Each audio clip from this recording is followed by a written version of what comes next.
মুর্শিদাবাদ জেলায় একাধিক জায়গায় দূরপাল্লার ট্রেন আটকে রয়েছে ওয়াকআপ বিক্ষোভের জেরে, এবং সেই জায়গার পরিস্থিতি ঠিক কিরকম, দূরপাল্লার ট্রেন কোথায় কোথায় আটকে রয়েছে, বিস্তারিত জানাবেন আমাদের প্রতিনিধি অরিত্রিক ভট্টাচার্য। অরিত্রিক, জানাও আমাদের। দেখো, যেটা জানা যাচ্ছে হচ্ছে মূলত ধুলিয়ানগঙ্গা এবং নিমতিতা এই অংশের মধ্যে ট্রেন পরিচালন সম্পূর্ণরূপে ভেঙে পড়েছে। বেশ কয়েকটি ট্রেন বিভিন্ন স্টেশনে আটকে রয়েছে। তার মধ্যে প্রাথমিকভাবে আমরা যেটা জানতে পারছি, সেই দুপুর 2:46 থেকে কামাখ্যা পুরী এক্সপ্রেস ধুলিয়ানগঙ্গাতে আটকে রয়েছে। বারোয়াড়া আজিমগঞ্জ প্যাসেঞ্জার বল্লালপুরে আটকে রয়েছে দুপুর 3টে থেকে। সাহিবগঞ্জ আজিমগঞ্জ প্যাসেঞ্জার সেটা বারহারোয়া স্টেশনে 15:56 থেকে আটকে রয়েছে। 5টা থেকে নবদ্বীপধাম এক্সপ্রেস আটকে রয়েছে মালদা টাউনের ওখানে।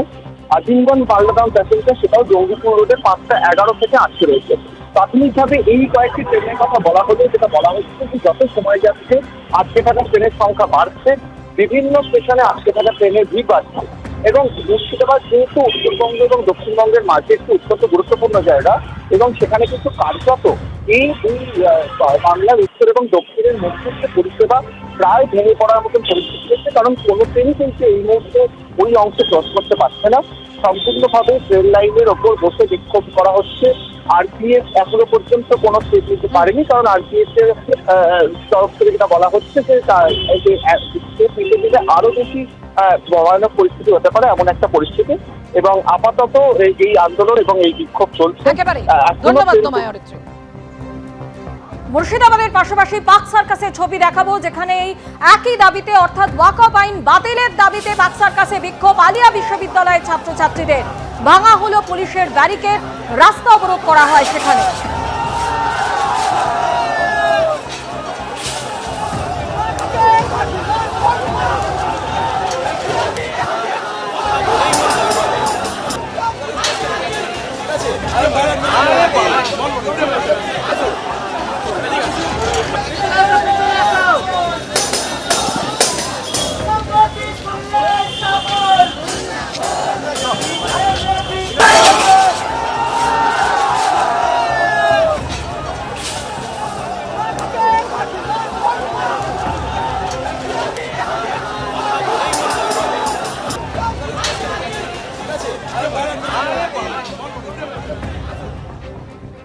বাংলায় আমাদের কোনো সমস্যা নেই, কারণ আমাদের মুখ্যমন্ত্রীর নাম মমতা বন্দ্যোপাধ্যায়, এবং বাংলা হলো একমাত্র পীঠস্থান সর্বধর্ম সমন্বয়ের।